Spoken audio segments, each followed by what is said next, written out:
किस्सा कहानी देखने और सुनने वालों को भारती कुमारी का नमस्कार। आज फिर से हाजिर हूं मैं वीडियो फॉर्मेट में, लेकिन आज मैं कुछ अभी जो आई हूं, मैं कुछ नया शुरू करने नहीं आई हूं। आज मैं आई हूं बात करने आप सबसे अपने एक वाचन किए गए उपन्यास कोहबर की शर्त पर। हाँ, अभी जो खत्म हुआ उपन्यास वो थी परिणीता शरतचंद्र चट्टोपाध्याय की, और उससे पहले उपन्यास था कोहबर की शर्त। कोहबर की शर्त उपन्यास की जो आखिरी एपिसोड था, उसका 30वां एपिसोड आखिरी था, उसमें एक श्रोता पाठक का एक प्रश्न आया है। तो वो जो प्रश्न है, उस प्रश्न का उत्तर देने की कोशिश करूंगी मैं इस वीडियो में। सबसे पहले मैं बताती हूँ कि उनका प्रश्न क्या है। उन्होंने प्रश्न जो लिखा है वो कमेंट के रूप में लिखा हुआ है यहाँ पर, आखिरी एपिसोड के कमेंट के रूप में, और इस एपिसोड का लिंक कमेंट बॉक्स में मिल जाएगा आपको, जो आखिरी एपिसोड था कोहबर की शर्त का। एक बहुत ही मार्मिक और दुखांत कहानी, हृदय को भेद जाने वाली, किंतु मुझे अभी तक ये समझ नहीं आया कि कोहबर की वो शर्त दरअसल थी क्या, जिसके बारे में गुंजा कहानी के अंत में अपने मृत्यु से पहले उल्लेख करती है। उपन्यास की शुरुआत में शर्त का जिक्र तो होता है रूपा के विवाह के समय, कोहबर पूजा के वक्त पर। शर्त के बारे में उस वक्त भी कोई स्पष्ट रूप से विवरण नहीं होता। आखिर उपन्यास का नाम कोहबर की शर्त ही क्यों रखा गया, इसका तात्पर्य क्या है? और फिर अपने विवाह की रात देखी सपने से गुंजा किस बारे में इशारा करती है? साथ ही उस सपने का क्या महत्व है जो गुंजा मृत्यु से पहले देखती है कि चंदन डूब रहा है। कहानी बहुत ही मार्मिक थी, पर यहाँ कुछ कड़ियां मेरे लिए अनसुलझी ही रह गई। शायद ये मेरी ही नाकामियां हैं साहित्य की गहराई को समझने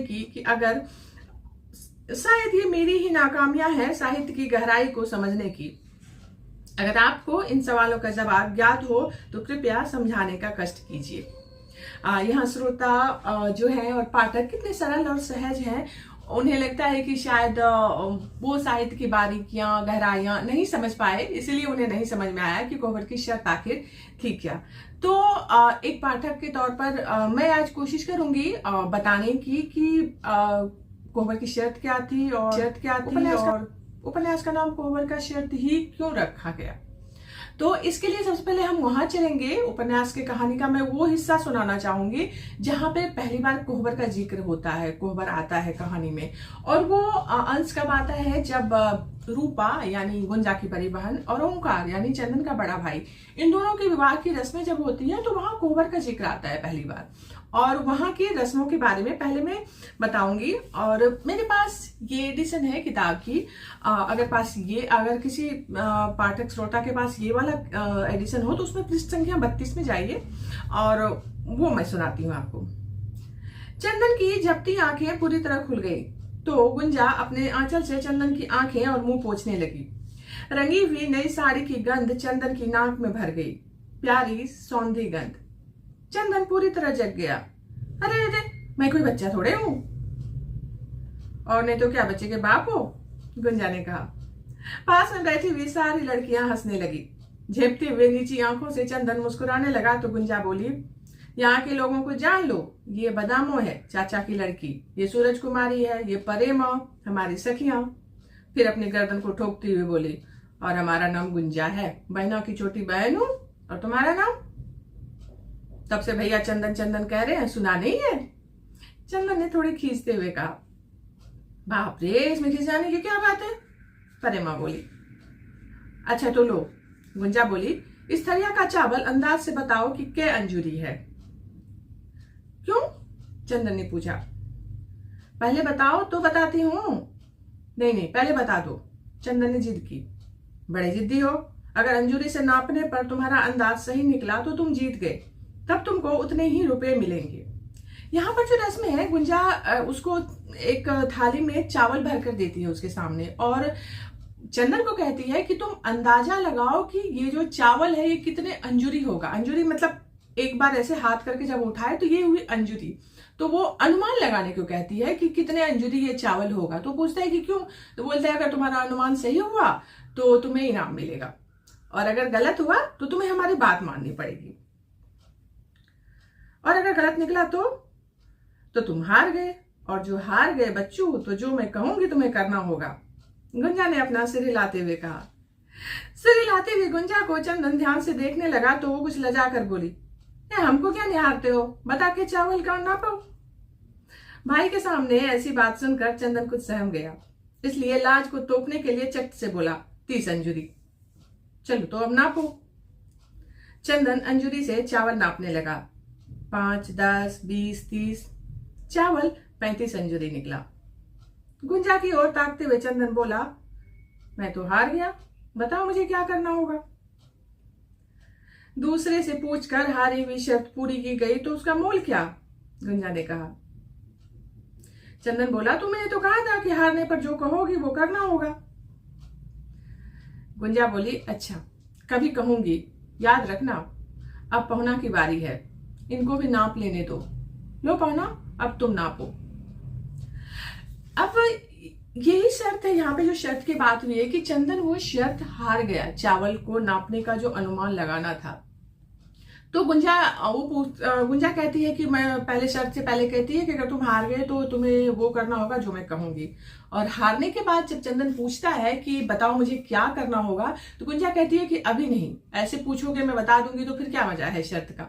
बात भी सही है कि हमें शर्त हम ऐसे वो एक वीटो पावर की तरह बचा के रखते हैं कि कोई ऐसा कुछ मोमेंट आए, कोई ऐसा क्षण आए कि तो वो याद दिलाए इंसान की मेरा एक शर्त में हारी थी, मुझे वो अभी चाहिए।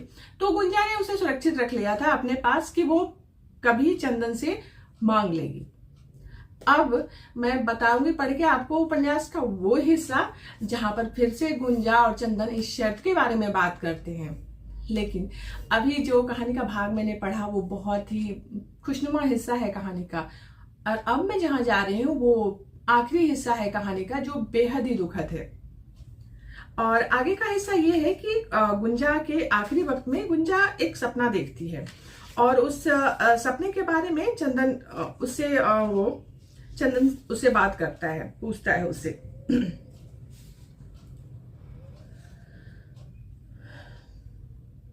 चंदन ने पूछा, कुछ बोलो कि नहीं, क्या सोच रही हो। गुंजा धीमे स्वर में बोली, सोच रही हूं कि बहना के ब्याह में कोहबर की रात जब तुम ऊँघ रहे थे तो तुम्हारे मुंह पर पानी डालकर आंचल से मैंने तुम्हारा मुंह पोंछा था, याद है चंदन।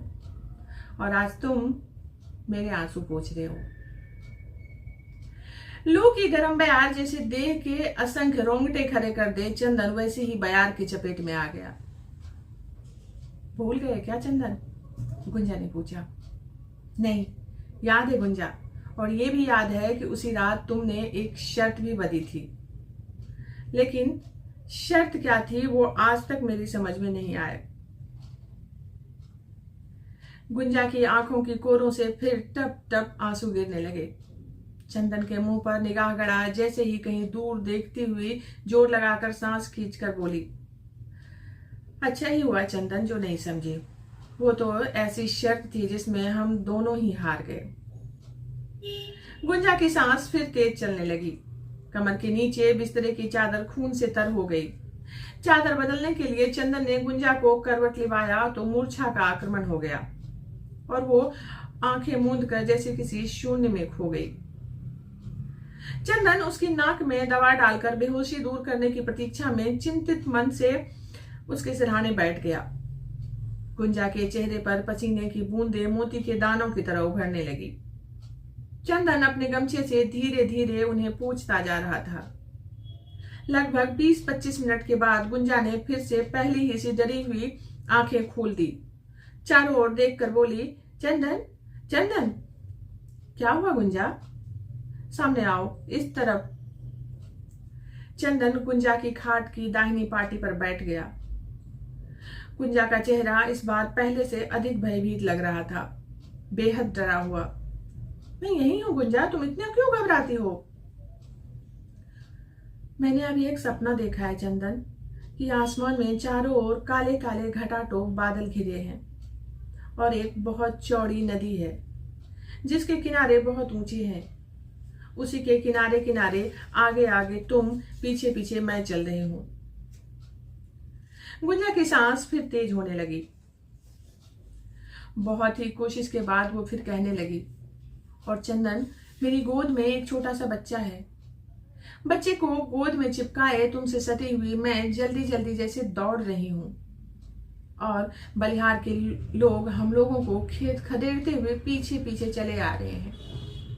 एकाएक तुम्हारे पांव के नीचे का कगार फट गया और तुम नदी में गिरकर डूब जाते हो। चंदन, तुम डूब जाते हो।